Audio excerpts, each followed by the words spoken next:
Welcome to Power Tools to Success. This is a show about overcoming adversity and making a difference. Your host, Phillip Ramphisa, interviews guests from all walks of life to help you succeed.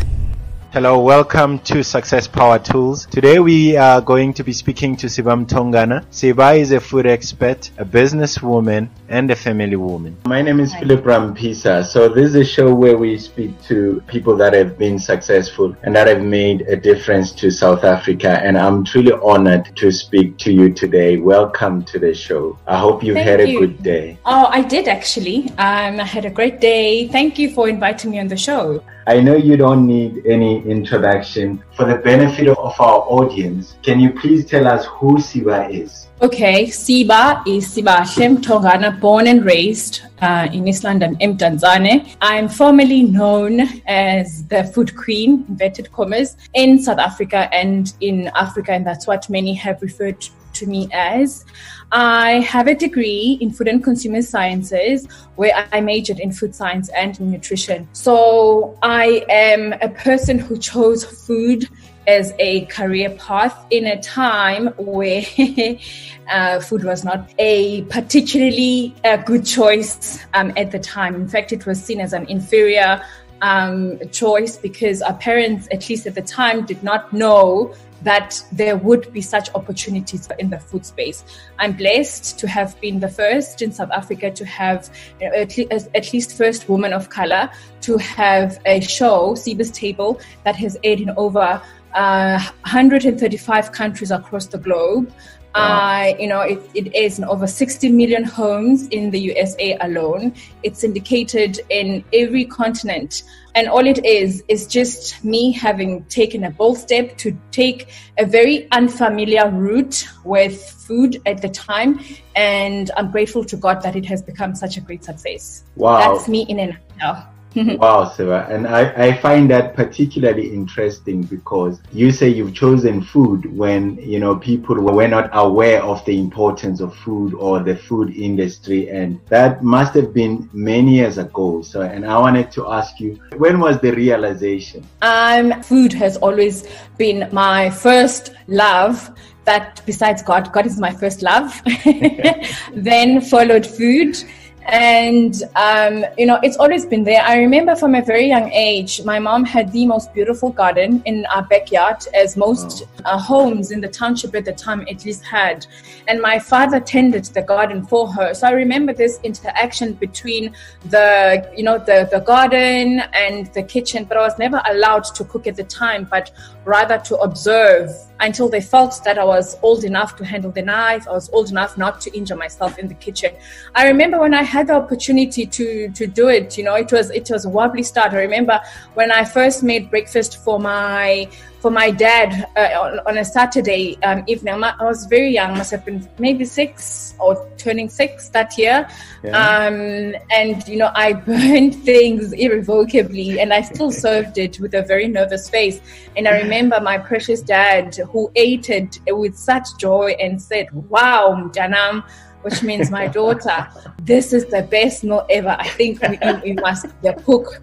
You must be our chef going forward. You know? And going back to the kitchen, my parents were very, they would give me opportunities to cook and they knew I was the resident chef at home. I cooked for everybody. I used to make my own spice mixtures, my own sauces.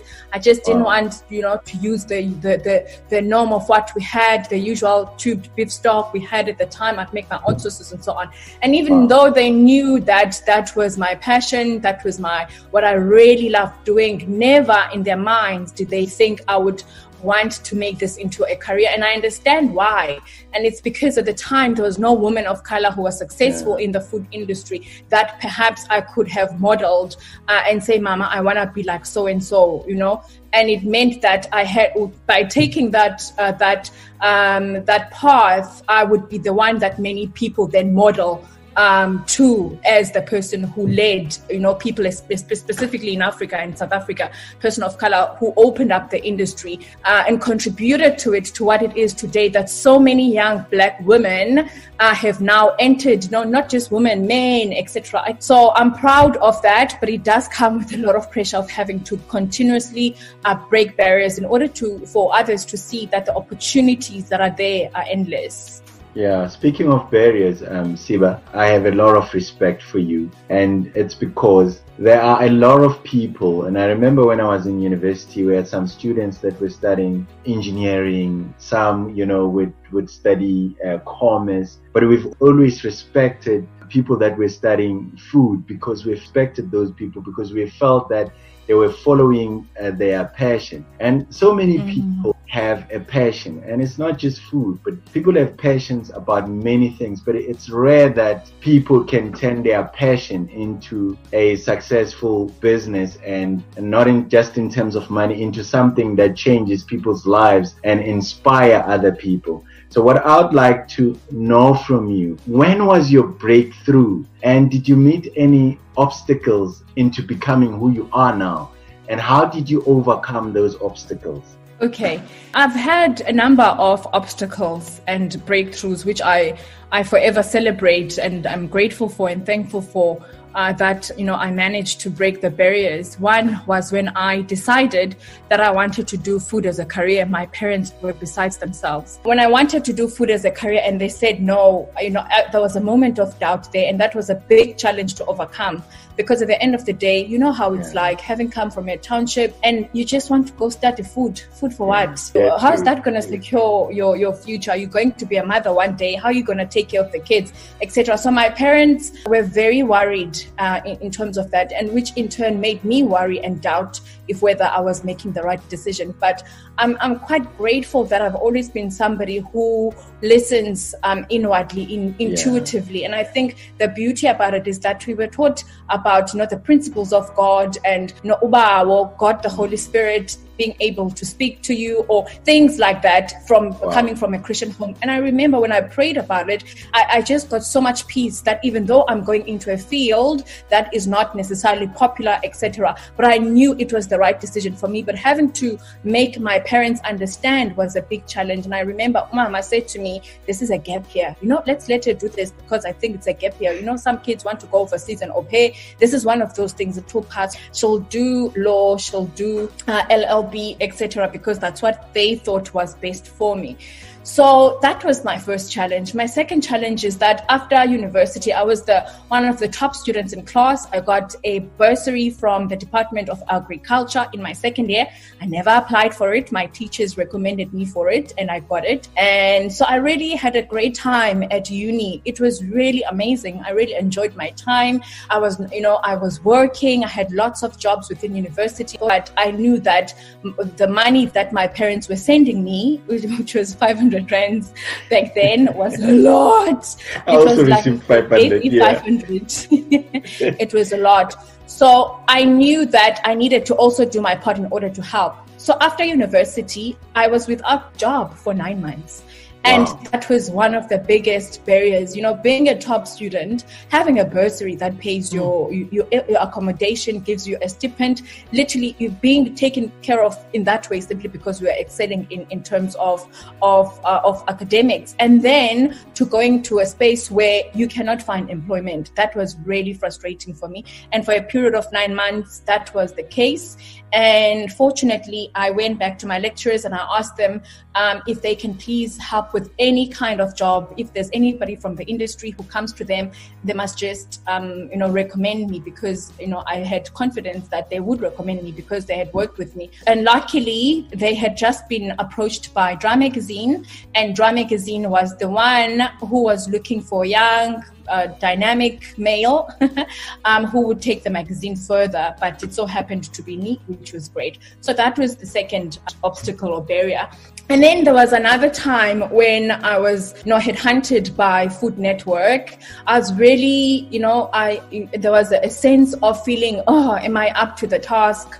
Will I, Food Network is such an international company. Will I be able to meet the standard? I'm not trained for television. I am, I'm a food scientist, I'm a chef, I'm a nutritionist. That I can do with my eyes closed. But having to explain things to people while I do it, having to have an entertainment element about me, I didn't think those doubts crept in quite a lot at that time. And I remember having to pray quite a lot, so heavily at that time, and having to tell myself that Jonga, that means look, you've been chosen for this time. There's no time to act small. I talk to myself in some situations, and I talk myself out of situations, because honestly, sometimes it's not just the task is too big at hand, but it's sometimes how we view ourselves against the task. And it's, it always seems impossible, as Nelson Mandela would say, until it's done. And it was the case with Siba's Table. And then the other challenge was having to choose to be an entrepreneur and work for myself rather than having to work for somebody. I knew I needed to take the leap of faith and move, because in my heart of hearts, I had many confirmations that that's the direction I needed to take. But not having the comfort of having a salary, medical aid, etc., was very, very scary at the time. And I had just gotten married, and I was afraid that my husband will be like, this woman just got married to me, and now she's just sitting at home, like doing what, But he understood my vision. He was so supportive at the time. And I went into business. Brian was the support structure and continues to be. And that really allowed me to sometimes make mistakes, knowing that at least there's a backing. Nothing will really fall, if I may call it that. A house will still be paid. Our, things will still carry on nonetheless. And that in itself was a blessing for me. And I'm super grateful for that. So there's been, even in business sometimes, COVID-19 has, and I am in the food business. There has been plans that we've been working on and all of that. So it has really brought such a great challenge to us as the food industry at large.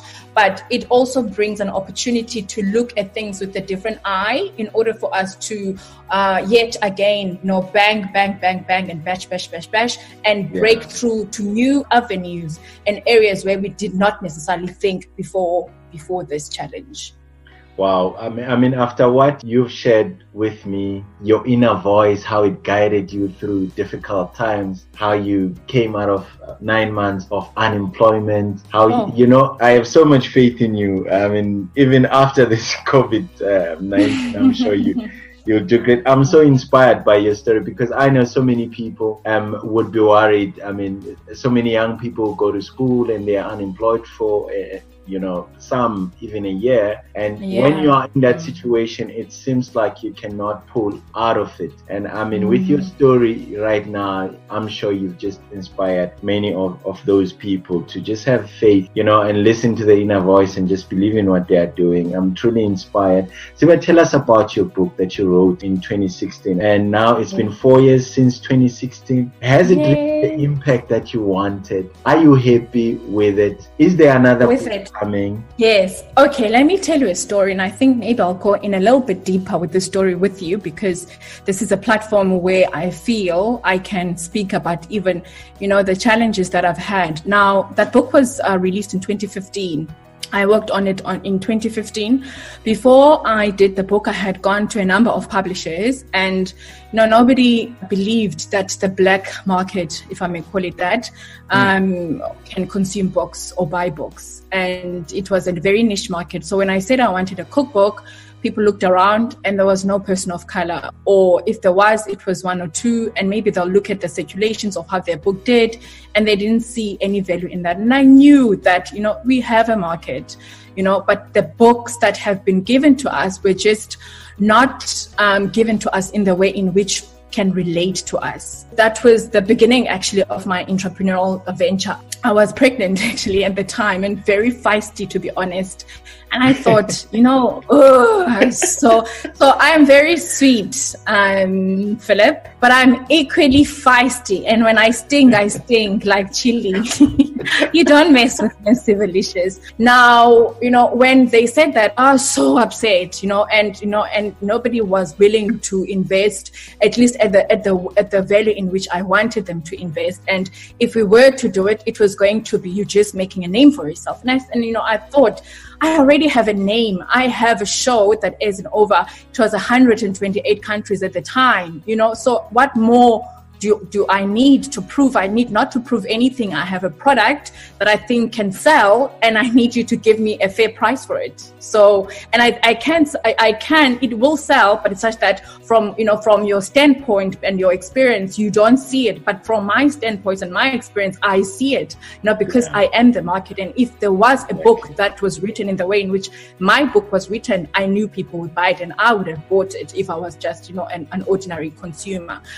So that was the venture of how I did it. So I went on, I self-published the book. Now, if you come from publishing as I do, because I was a food editor for Drum Magazine for 5 years, you would know that it's a very costly exercise, especially when it comes to cookbooks, because you have to do food photography, you have to do food styling, you have to test recipes, create them, make sure that they work. So there's a lot of production that comes with it, and there's a lot of investment that comes with it. And for me to have taken my money and my husband's money and believed in this baby so much, I knew there'd be lots of returns. And I spoke with a number of people, and in fact in the period there was one guy who came to me and said he appreciates my brand, he would like to help me with this venture.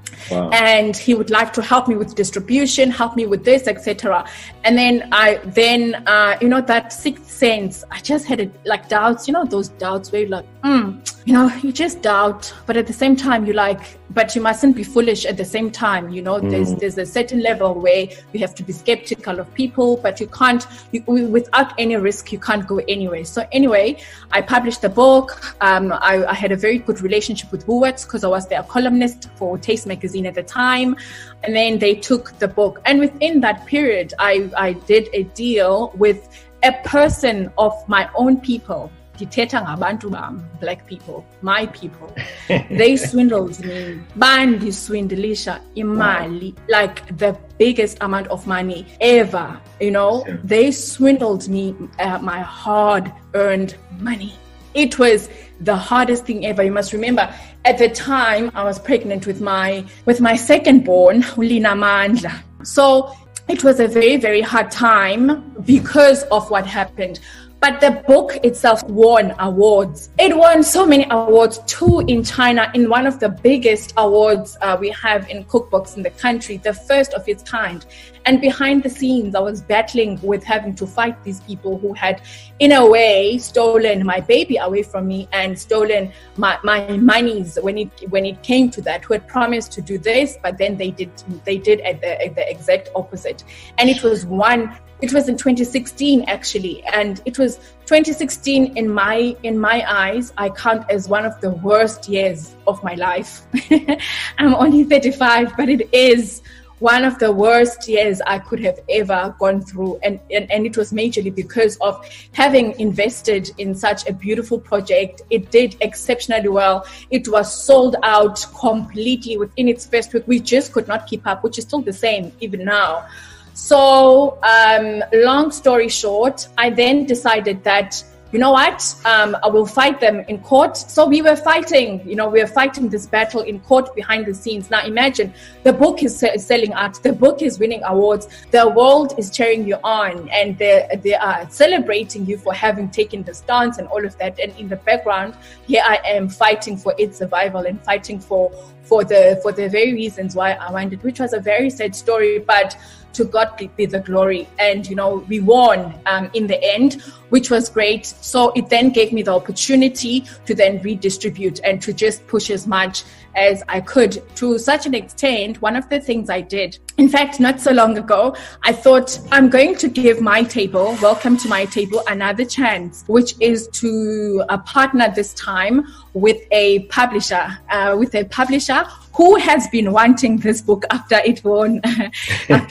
awards for quite some time. But I said, no, it's my baby. I still insisted that it's my baby. So I thought, let me just give it legs. Let me just give it room for it to spread its wings and fly. And I've done that, which is great, meaning now the book will be easily accessible. In actual fact, not only that, but it's also available online as an e-book. Yeah, I mean, and I gained so much inspiration because, sometimes I think we don't see what happens behind the scenes. I mean, you've done great work. You've worked very hard, and some people came and they just messed up what you worked for, and sometimes we don't see those things. But again, I mean, your courage kept you going, and you were able to overcome that.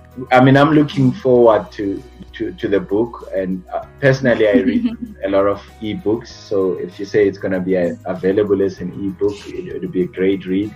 Again, what an inspiring story, and what an obstacle to overcome. Siba, tell me about cooking. I wonder, I can't cook. I can probably boil an egg, but after this show I'll be more inspired to cook. I mean, you've already mentioned that you try a number of things to cook, but like when you are alone, do you think about recipes? Is it a trial and error in the kitchen? What sort of characteristics would you say somebody that wants to be good in cooking, what sort of characteristics do you think that person should have? Well, it depends. Let me tell you about myself first. I dream food. I dream a recipe. You know how writers would say they'll wake up in early hours of the morning and they'll have an idea. They'll have a pen and paper besides them and they'll write those recipes down. I dream food. I see, when I create in my head first, and then it goes into paper, and then I test the recipe. And it is sometimes trial and error, but at the same time, I've had such a long experience with food and testing recipes. Like, I can look at a recipe and I know where the taste would be and what help it needs before I can actually test it. That's, experience in the kitchen. And that's the beauty about what I do, is that it's art in its sense. It's just art, but expressed differently. So that's me. But so I said it depends. And the reason why I say it depends on how far do you want to go with food. Do you want to cook just for you to cook a good meal for your wife, your girlfriend, your boyfriend, your people, or entertain at home? Or do you want to cook in order for you to serve people, etc.? Now, those are two different scenarios all together. If you're going to cook for people, you have to be trained, because the food in which you give them has to be safe for them to eat. Otherwise, you poison people. So you have to understand the basics and the dynamics of food and safety and food in totality, so that is much deeper than just for you cooking with other people. Alternatively, if you just want to braai, want to host, etc., then that becomes a little bit easier, because you don't have to worry about storing the food in the correct temperature before you reheat it again. You're just having friends coming over and so on. And I'll just say, then experiment, watch Siba's table, watch Siba on my social media platforms. I'm mainly on Instagram, watch what I'm doing, watch what others are doing, and learn from there. The best way to practice, just as is with anything similarly to swimming, you can watch all you want, in terms of cooking, but until you get into the water and swim, similarly, until you get in the kitchen and cook, that's the real experience. I think I'll leave it to the experts, Siba.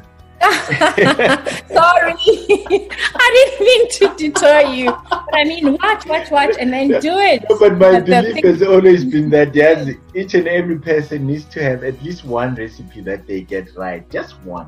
One. Oh man, I'm sure you can braai though. Okay, by virtue of being a South African, I'm sure you can braai and make maybe a chakalaka or pap, the basics. I don't know. See, let's create a scenario. So here's a 17-year-old or 18-year-old or a 25-year-old that would like to emulate your success, and they want to become successful food experts, just like you've become successful. Perhaps they are starting from scratch. What would you advise them to do? Okay, so I would say it depends on when they are in life. For instance, there's many who have already taken a course within the food space or hospitality space, so they're already practicing, which I think is kudos to them, because that's a very great starting point. And then there are some who maybe are not into the food space or not necessarily pursuing into a food space. And what I would say is, there's no better way than to be knowledgeable about the subject in which you are going into. You need to know your craft. It's like being it's like my mother actually used to say, I'm laughing at my own jokes, sorry. That's right. She was a teacher, so you can understand the basis of her statements. She used to say, if she was in a hospital and there were two doctors who were about to operate her and they had to open her up, mm-hmm. and by luck or by some revelation, she then finds out what marks each one got on their final exam at university.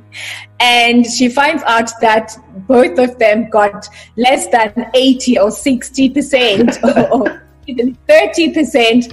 She will wake herself up, dress and say, I will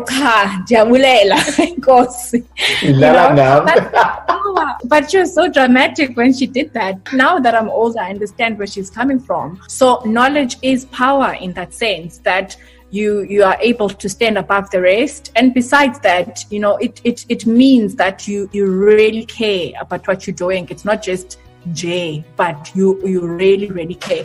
And also you have to tune then the craft, because there's knowledge, but when it's not applied, it becomes head knowledge. So I'd say start somewhere and maybe speak to people who are in business who can help you, because it's not just the cooking part. The cooking part can be easy if you are naturally talented for food, but it's the business part that is not easy. So you have to understand both, especially if you want to go into business as I did.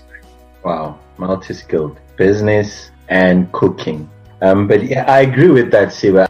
Sometimes we forget that we need to be good on our craft, and the whole culture of taking chances. Be right, Mama. If you've got 30%, yeah. And also, you know what it is? Now, it can get somewhere for a period, but then there comes a time where it just, it will choke you, and people will be able to see through you. So it just doesn't make you credible. It doesn't make you a person whom people can really trust. And for me, that's important.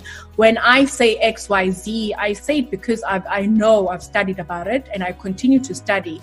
So it comes from an informed place. Yeah. To the audience that's listening, seek to become good. We're not discouraging you, but we're saying seek to become good and to be an expert and work hard in your craft so that you don't make mistakes. So Philip, not good, great, excellent, yes. Amazing, yes. Legendary, yes. Iconic. Yeah, work in your craft. Good is not enough. One more. We want, the things that makes the pot to happen. Yeah, I agree. Want all that. You're a right person to say that, Siba. Siba, this is a success show. So can you please tell us what success means to you? Success to me means different things depending on which eyes I use.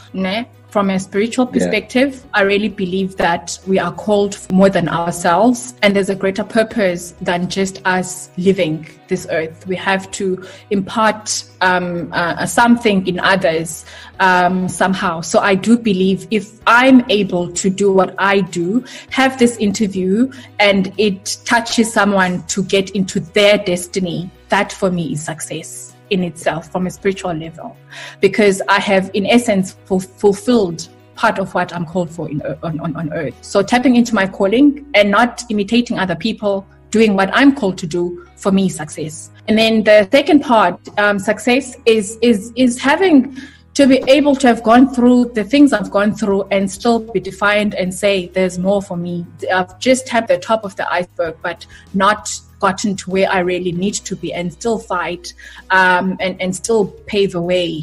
That is success. Having to be a person that people may use you as a model for their lives. That in itself is success. And also for my business, success is when I see my business thrive. You know, when I see that, oh my goodness, I've grown from just being myself to 2 people, to now 5, to consultants. We can do this, we can do books. We were called by the presidency to come and culinary direct the inauguration for the president. You know, those things for me, they speak success, because it means that times where I no longer have to advertise myself, but my work is advertising me by itself, and therefore there's a self-sustenance within the job. I don't have to fight for, you know, my price. This is what I charge, or this is what I do. I don't have to fight for it, but people see the value in it. That in itself is success. And obviously the monetary value, especially in business, like money is money, guys. I've got kids. I've got a family to take care of. I can't just come spend all my talent, all my skills for just nothing. It has to make financial sense. And I think I am at a position where, fortunately, in terms of experience, in terms of age, I can ask for that, you know, and Abantu I understand. People understand that. So that is success, that maturity and being able to be relentless and agile to pursue business. That's success. Wow. 100 years from now, how would you like South Africa to remember Siba Mtongana? 100 years from now.